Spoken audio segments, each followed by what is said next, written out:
yet. So I stopped at KCDC skate shop in Williamsburg. I want to get back into skating because I haven't had a serious session in like a year, probably more.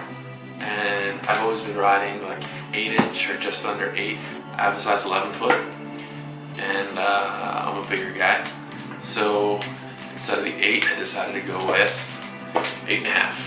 But I got this KCDC deck. They did a collaboration with St. Vitus, which is a bar in Brooklyn. Graphics dope. Kind of reminds me of like my artwork that I do. And it's black and white. Super heavy concave on it, which is like kind of dope. I like that because you can like super feel the board under your feet. And the tail and the nose are like crazy big, which I like. I just wanted to get like an overall bigger board, so let's pop this bad boy open. Alright, I think I'm just gonna go plain grip on the whole thing. No nose or tail lines or any of that bullshit, just straight grip.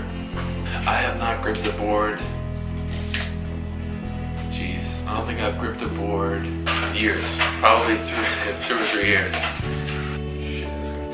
I took a good while off of skating and basically been riding the same board since my sophomore year of college, which would be 2000 and I graduated high school in 2008. So I've basically been riding the same board since 2010 on and off. I mean, I haven't been skating as straight, but this is the board I have currently.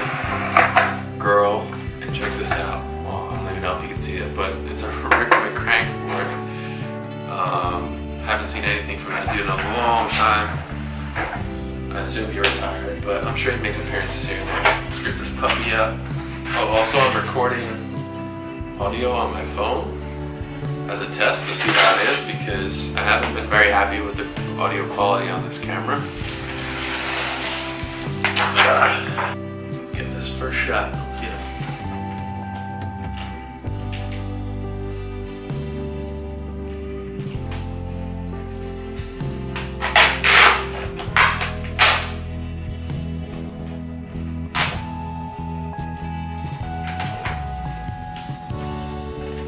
Not bad. The grip tape is probably only maybe 9 inches wide, so I didn't have a lot of room for error there. I haven't gripped the board in years, many years. Air bubbles out. Alright, it's gonna get noisy. Yeah, you're interrupting my vlog, man. Everything up in the vlog, you're rushing my vlog.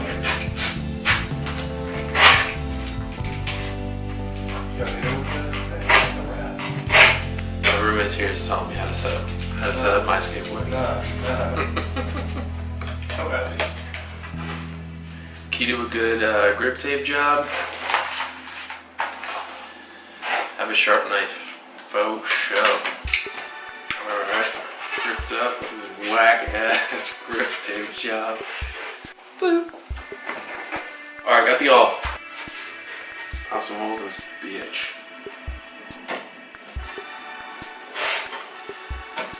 So when did I start skating? So I started skating in 4th grade, 3rd or 4th grade. Basically, like a lot of people my age started skating. It was when the first Tony Hawk Pro Skater came out.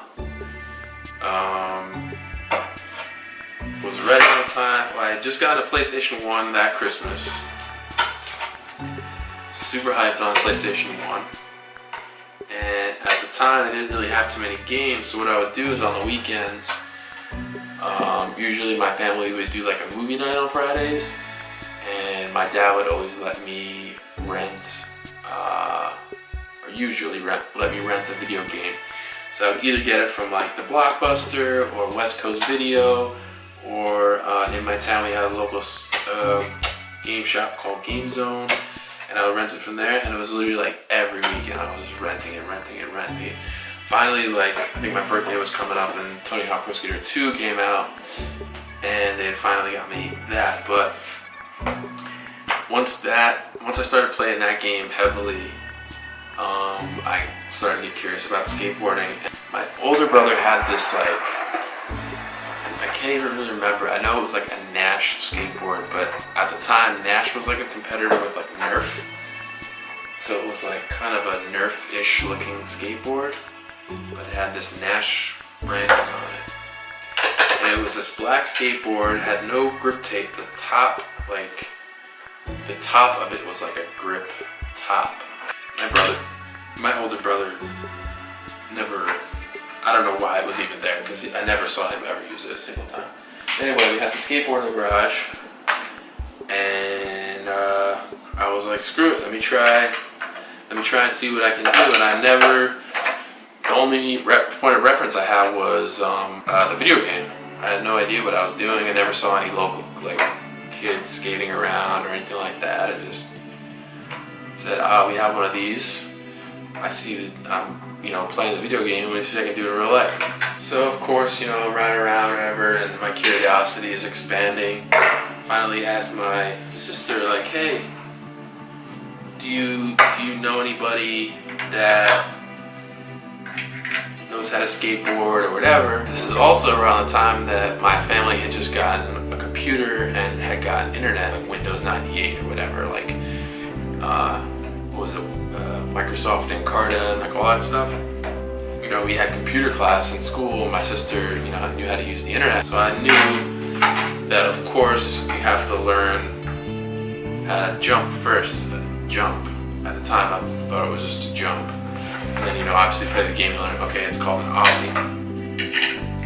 So I'm like, okay, how do I learn how to ollie? So I go and ask my sister, I'm like, hey, do you know anybody that skateboards? And she's like, yeah, I know a couple people or whatever. She's in middle school at this point in time. But she's like, here we got the internet, you could probably learn how to do it on the internet. And that kind of like blew my mind.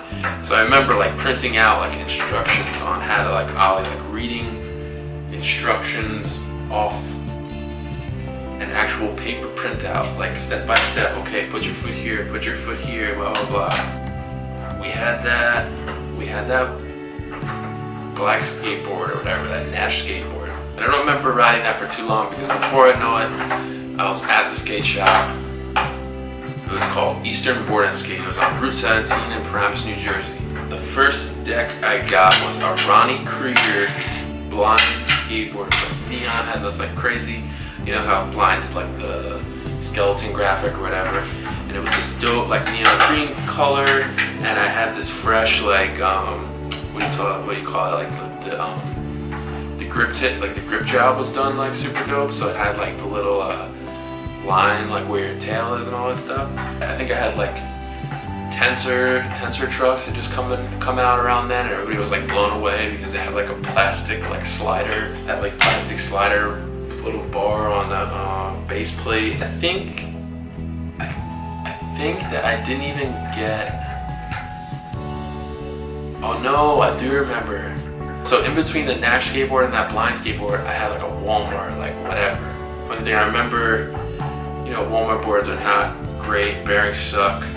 And as a kid, if you can only ollie, like the only other thing if you can barely ollie, the only thing you're really worried about is going fast. The Walmart boards were notorious for like having really shitty bearings. You can barely roll, like you would slap them and they were just like, Well, me and my brother were obsessed with like lubricating our bearings like crazy. We do like DW40 and stuff like that, but the craziest thing I remember is taking Crisco out of my mom's cooking cabinet and ripping the bearings out of the wheels and pulling the casings off and rubbing Crisco into our bearings, thinking that it would make them faster. I think we were just looking for like grease or whatever at that point, so he said, Crisco's grease, so let's try these on the wheels. From that Walmart board to the blind board, and I had the blind deck and the tensor trucks. I remember actually, now it's all coming back to me, I didn't get wheels or bearings. I still had the blind board with tensor trucks, and I had like shitty like plastic Kmart wheels and the shitty bearings in them. So I had this like dope fresh board, but like I couldn't ride anywhere. Finally, I ended up getting like, I think my first bearings were Speed Demons, and wheels I can't remember. It might have been just like generic shop wheels. Also, I ended up getting, it's the washers. I ended up getting Indies. I've never ridden Indies before. I know everybody's like, the best truck, whatever, blah blah blah. Everybody says they're the best. I never bought into any of that bullshit, but first time I ever riding Indies, super excited. I had to size up because I have trucks for a little shy of an 8. I don't know if I should take the bushings out or break them in. I don't know, I'm on the edge. I'm contemplating just pulling the bushings off of these old Thunders and throwing them into here, but I think I'll just spend the time and break these in, even though it's gonna be a pain in the ass.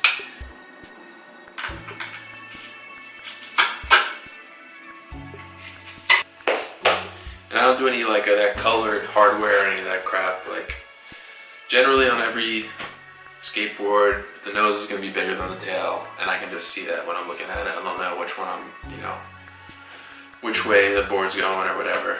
But I do remember back in the day, shorties, I think it was like Steve Olson had like a twin shape that always kind of seemed cool to me. But yeah, when I was coming into skateboarding as a, the shoes were like out of control, like super big, like everything, just skate, bounding all day. What you hear the same? Skating never be the same. Big pants, little tires. Here comes a man with scope of fire. All hail cardio.